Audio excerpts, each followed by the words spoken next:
now's the time that we need to secure, localize our supply chains, make sure that glass that's already produced can stay here and get used again instead of getting shipped back or crushed and melted somewhere else. You've done this before, right? You want to just slate it and clap it? Sure. Just clap where we can see your hands. Good. For clapping. Revino really started out of a passion just to kind of bring sustainability and stewardship to Oregon in general. Grew up in Europe and kind of seen how they had this habitual way of collecting and then bringing back wine in glass bottles and then rewashing them. And so that kind of invigorated me to search for an opportunity or a possible way to do that here in the States, especially in my home, which is Newburgh.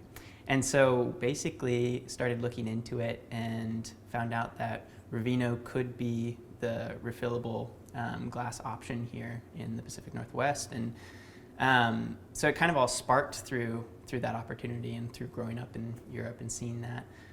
When we started looking at the bottles, right, the bottles that were going to landfills in the United States, I think we were awestruck at just how many, and it blew us away. 110 million per day on average. So. Exactly.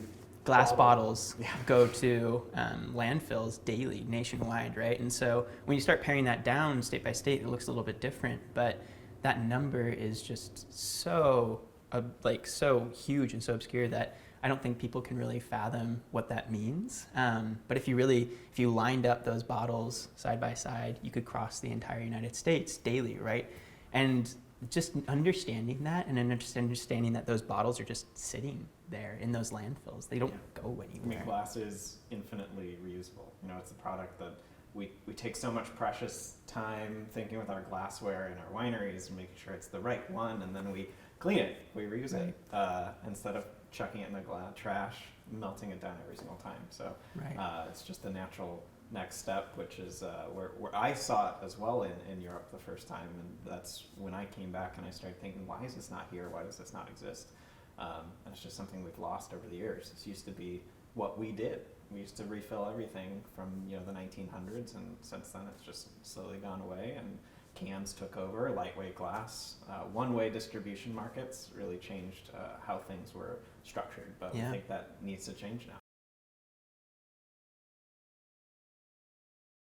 Well, I mean, it comes down to human nature. How do we incentivize you? A lot of times, that comes down to some money. And so the current deposit system that exists in Oregon that was started in 1970, right, has a deposit amount that when you return a glass bottle or a can or whatever's listed on the bottle bill, you get that deposit back. And so we're doing the same thing, right? So every single one of our bottles will have a 50-cent deposit on it. So there's a higher incentive to return one of our bottles. And that we don't see changing.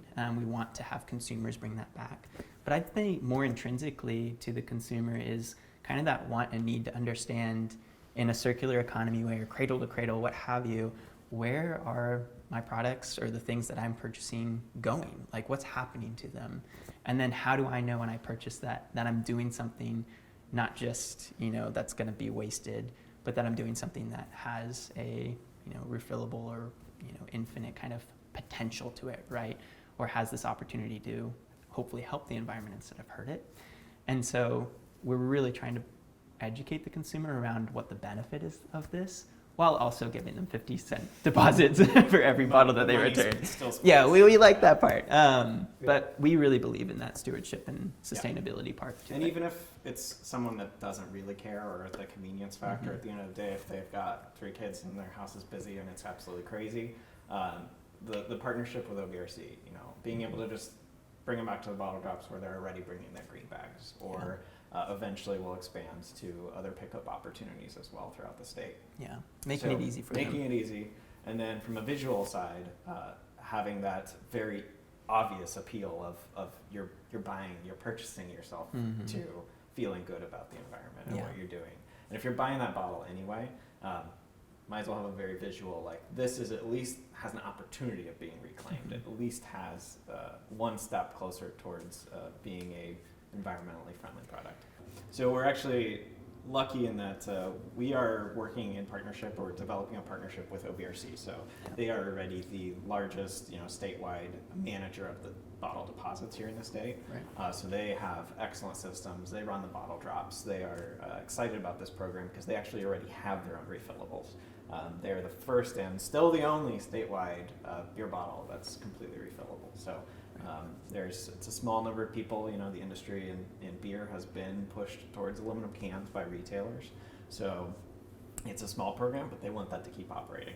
So they already have this experience collecting bottles outside of their typical like crush machine systems, and that's where our partnership comes in. So they are willing to begin collecting 12 bottle boxes, just as they were with their standard refillable bottles. And then the lucky part about living in Oregon is this intense, direct to consumer contact that wineries get. So they get to tell their story. They get to tell everything from grape, from the vineyard to the bottle, to the glass at home.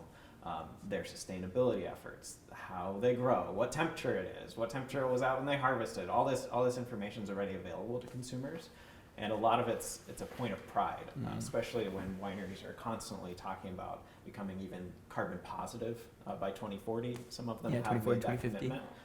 So this is just another portion of that chain, which previously packaging was not something you could really change. This is we're excited to start thinking about it this way, but we are buying glass this year to use for future years indefinitely until it gets damaged to the point where it can't be used anymore or it's too ugly. We're considering that as well. We get to use bottles that we're paying for now and then cleaning them, which costs significantly less than buying new glass. So we get to sort of leverage today's pricing for glass and then keep using that for years in the future. Especially because we're talking to all the bottle producers. They're constantly worried about where their sand supply is. The right type of sand for bottles is running out around the world. There is sand theft from countries. So when raw resources are becoming harder to find, these sort of refillables will become more important as glass prices skyrocket. Right. And the other piece to that puzzle too is kind of along the lines of that sand problem, is that we have the opportunity, because we're really a circular kind of establishment or process, that if we do have that breakage or if we do have a bottle that doesn't meet the criteria that we're comfortable with, then that bottle we're going directly to be made into cullet, which is the sand-like mixture that then can be recycled into new bottles. And the manufacturing facility that we work with in Portland does the highest recycling content rate in the country.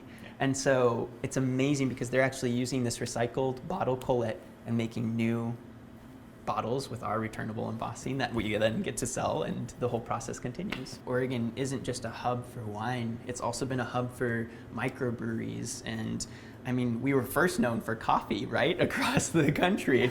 And then now, there's kombucha that's come into the market, and all of those, if you're talking cold brew with coffee or if you're talking kombucha, that's all glass, right? We have a large establishment of new spirit companies also coming in and making, new types of liquors, and it's exciting because you're seeing this new emergence of a lot of different beverage companies, right? But that makes up an entire industry that's all using glass. And so our machine doesn't inhibit us from just washing one wine bottle.